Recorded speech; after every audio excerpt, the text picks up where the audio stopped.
ரிஸ்கியான விஷயங்கள் தாராளமா எடுக்கலாம் அப்படின்னு இருக்கு. புதிய அனுபவங்கள் கிடைக்கும். இந்த மாதம் அவங்களோட ரிலேஷன்ஷிப்ல கொஞ்சம் கவனமா இருக்கணும், கண்ணும் கருத்துமா இருக்கணும்னு இருக்கு. அப்படி இருந்தாங்கன்னா ரிலேஷன்ஷிப்பை தக்க வச்சுக்க முடியும். டோட்டலா நான் சந்தோஷமா இருக்கணும், என் கூட இருக்கிறவங்க சந்தோஷமா வச்சுக்கணும், இப்படியான ஒரு மனநிலை தான் இருப்பாங்க. அதற்கான சூழலும் அவங்களுக்கு உருவாகும். அவங்களுடைய மேரேஜ் சார்ந்த பிரச்சனைகளா இருக்கட்டும், இல்ல மேரேஜ் திருமண தடைகளா இருக்கட்டும், அதெல்லாம் கண்டிப்பா உடைப்படும் அப்படின்னு சொல்லலாம். நான் கனவு தான் நினைச்சதெல்லாம் எனக்கு ஒரு ஆசை நடக்குமா நினைச்சேன். ஆனா அது நடக்கும் அப்படின்றதுக்கான ஒரு கன்ஃபர்மேஷன்ஸ்லாம் அவங்களுக்கு கிடைக்கும். ரெட்ரோ ஆன்மீகம் நேயர்களுக்கு வணக்கம். இந்த ஒரு இன்ட்ரெஸ்டிங்கான கான்வர்சேஷன்ல நம்ம கூட tarot card reader, spiritual healer Sara ma'am இருக்காங்க. மேம் வணக்கம். வணக்கம். நம்ம ஆவணி மாசம் வரப்போகுது. இந்த ஆவணி மாசத்துல நம்ம நேயர்களுக்காக 12 ராசிகளுக்கான பலனை நம்ம பார்க்கலான்றதுக்காக தான் வந்திருக்கோம். எப்படி இருக்க போகுது அண்ட் என்னென்ன விஷயங்கள்லாம் இந்த ஒரு கான்வர்சேஷன்ல நம்ம பார்க்க போறோம். எப்பயும் போல நம்ம ஸ்பெசிஃபிக்கா சில விஷயங்கள் பார்க்க போறோம். எப்பயும் போல ஜென்ரலானது அவங்களுடைய வேலை தொழில் சார்ந்த விஷயங்கள், அந்த ராசிக்கு அவங்களுடைய உறவுகள் சார்ந்த விஷயங்கள், பணம் பொருளாதாரம் சார்ந்த விஷயங்கள், அதை பார்ப்போம். ஸ்பெசிஃபிக்காக ஸ்டூடெண்ட்ஸ்க்கு, அந்த ராசியில் இருக்கக்கூடிய ஸ்டூடெண்ட்ஸ்க்கு, இப்போது ஸ்டூடெண்ட்ஸ் மட்டும் இல்லை, அவங்களோட பேரண்ட்ஸும் அது பார்க்கலாம். படிக்கிற பசங்களுக்கானது, என் வீட்டில் இருக்க பசங்க எப்படி இருக்கும் அப்படின்றது. அண்ட் முதியோர்களுக்கு 50+ மேலே ஏஜ் கேட்டகரியில் இருக்கவங்களுக்கு அவங்களுக்கு ஸ்பெசிஃபிக்கான ஒரு ப்ரெடிக்ஷன். அவங்க ஹெல்த் எல்லாம் எப்படி இருக்கும், ஜென்ரலாக ஸ்பெசிஃபிக்காக அவங்களுக்கு ஓவராலாக எப்படி இருக்கும் அப்படின்ற மாதிரி. அண்ட் அது மட்டும் இல்லாமல் ஜென்ரலாக இந்த ராசியில் இருக்கக்கூடியவங்க இந்த ஆவணி மாதம் இந்த கடவுளை வழிபட்டா நல்லா இருக்கும், அது எந்த கடவுள் அப்படின்றதையும் நம்ம ஓவராலாக பார்த்துடலாம். மேடம், மிதுன ராசிக்கு இந்த ஆவணி மாச பலன்கள் எப்படி இருக்க போகுது? மிக முக்கியமா இதுல அவங்களுடைய தொழில் வேலை எப்படி இருக்க போகுது? ஸோ மிதுன ராசிக்கு தொழில் வேலை சார்ந்த விஷயங்கள் இந்த ஆவணி மாதம் எப்படி இருக்க போகுது அப்படின்னா, ரிஸ்கியான விஷயங்கள் தாராளமா எடுக்கலாம் அப்படின்னு இருக்கு. புதிய அனுபவங்கள் கிடைக்கும். வேலை தொழில் சார்ந்த இடங்கள்ல புதிய முதலீடுகள்லாம் இன்வெஸ்ட் பண்ணுவாங்க. அதுக்கு முன்னாடி அவங்களுக்கு அதனுடைய அனுபவமே இருக்காது.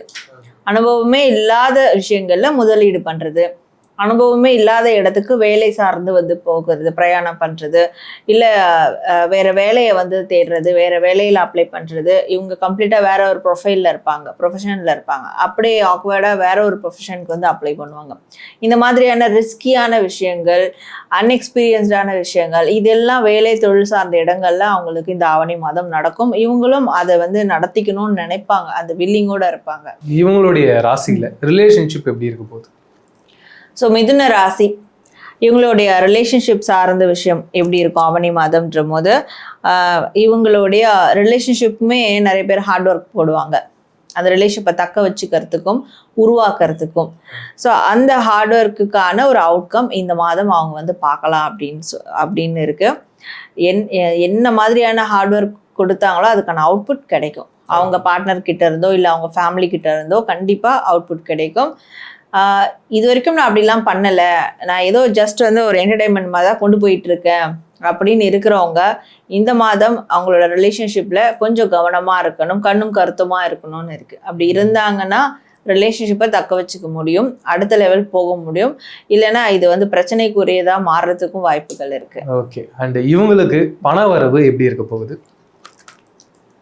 ஸோ மிதுன ராசி இவங்களுக்கு பணம் பொருளாதாரம் சார்ந்த விஷயங்கள் பார்க்கும்போது ஒரு ஸ்டெபிலிட்டி கிடைக்கும் இந்த மாதம். சேவிங்ஸ்லாம் பண்ணுறாங்கன்னா அந்த சேவிங்ஸ் இம்ப்ரூவ் ஆகும், இல்லை அந்த சேவிங்ஸ்னால ஏதாவது ஒரு ஆதாயம் இவங்களுக்கு கிடைக்கும் இந்த மாதம். இந்த மாதத்துலேருந்து, அதாவது ஆவணி மாதத்துலேருந்து நான் சேவிங் பண்ண ஆரம்பிக்கணும். ஆடி போயிடுச்சு, இந்த ஆடி போயிட்டு ஆவணி வந்தால் டாப்பாக வருவாங்க, அந்த மாதிரி தான். ஆடி போயிடுச்சு, இந்த ஆவணிலேருந்து நான் சேவிங்ஸை ஸ்டார்ட் பண்ண போகிறேன், நல்ல காரியத்தை ஸ்டார்ட் பண்ண போகிறேன்னா இந்த மாதம் இவங்க பண்ணலாம், இவங்க பண்ணுவாங்க. அப்படியான விஷயங்கள் தான் இங்க இருக்கு. இவங்களுடைய வாழ்க்கையில எஜுகேஷன் எப்படி இருக்கும்? ஸோ மிதுன ராசியில் இருக்கக்கூடிய ஸ்டூடெண்ட்ஸ்க்கு அவங்களுடைய படிப்பு சார்ந்த விஷயங்கள் எப்படி இருக்கும் அப்படின்னு பார்க்கும்போது, தைரியமா பேசுவாங்க, சில இடங்கள்ல தைரியமா செயல்படுவாங்க, ரொம்ப இன்டெலிஜென்ட்டா செயல்படுவாங்க. அவங்களோட அறிவு திறமைய காட்டக்கூடிய ஒரு மாதமா இந்த மாதம் இருக்க போகுது. அது ஸ்கூலாக இருக்கட்டும், இல்லை காலேஜாக இருக்கட்டும், இல்லை வேறு ஏதாவது ஒரு டிப்ளமோ கோர்ஸ் மாதிரி, இல்லை வேறு ஏதாவது எக்ஸ்ட்ரா கரிக்குலர் ஆக்டிவிட்டீஸ், இந்த மாதிரியான விஷயங்கள்ல அவங்க ரொம்ப தைரியமாக செயல்பட போகிறாங்க, ரொம்ப ஆக்டிவாக இருக்க போகிறாங்க. ஸோ அதனால அவங்களுக்கு நிறைய ப்ராஃபிட் கிடைக்கும். ஸோ ஸ்டூடெண்ட்ஸ்க்கு ப்ராஃபிட்ன்றது என்ன, ஏதாவது ட்ராஃபி இல்லை அடுத்த லெவல் நெக்ஸ்ட் லெவல் போகிறதுக்கான விஷயங்கள் இந்த மாதிரி தான். அப்படியான ப்ராஃபிட் அவங்களுக்கு கிடைக்கும். சூப்பர். இந்த ராசியில இருக்க முதியவர்களுடைய வாழ்க்கை எப்படி இருக்கும்? மிதுன ராசியில இருக்கக்கூடிய சீனியர் சிட்டிசன்ஸ் அவங்களுக்கு வந்து இந்த ஆவணி மாதம் எப்படி இருக்கும்னா சந்தோஷமா இருப்பாங்க. இவங்க ஃபர்ஸ்ட் ஆஃப் ஆல் சந்தோஷமா இருப்பாங்க.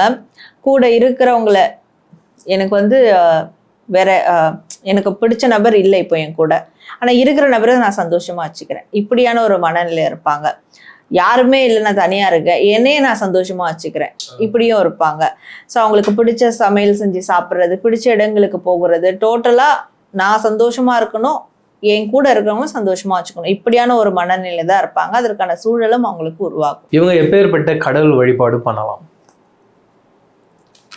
ஸோ மிதுன ராசியில இருக்கக்கூடியவங்க இந்த ஆவணி மாதம் எந்த கடவுள் வழிபாடு செய்யலாம் அப்படின்ற போது ஸ்ரீராமர் வழிபாடு வந்து செய்யலாம். இந்த ராமர் வழிபாடு இவங்க செய்யறதுனால அவங்களுடைய மேரேஜ் சார்ந்த பிரச்சனைகளா இருக்கட்டும், இல்லை மேரேஜ் திருமண தடைகளா இருக்கட்டும், அதெல்லாம் கண்டிப்பா உடைப்படும் அப்படின்னு சொல்லலாம். அண்ட் அவங்களுடைய கனவுகள் எல்லாம் நினைவாகிறதுக்கான அந்த சாத்தியக்கூறுகள், நான் கனவு தான் நினைச்சதெல்லாம் எனக்கு ஒரு ஆசை நடக்குமான்னு நினைச்சேன், ஆனால் அது நடக்கும் அப்படின்றதுக்கான ஒரு கன்ஃபர்மேஷன்ஸ்லாம் வந்து அவங்களுக்கு கிடைக்கும். அதற்கான விஷயங்கள்லாம் நடக்க ஆரம்பிக்கும் இந்த ஸ்ரீராமர் அவங்க வழிபடுறதுனால.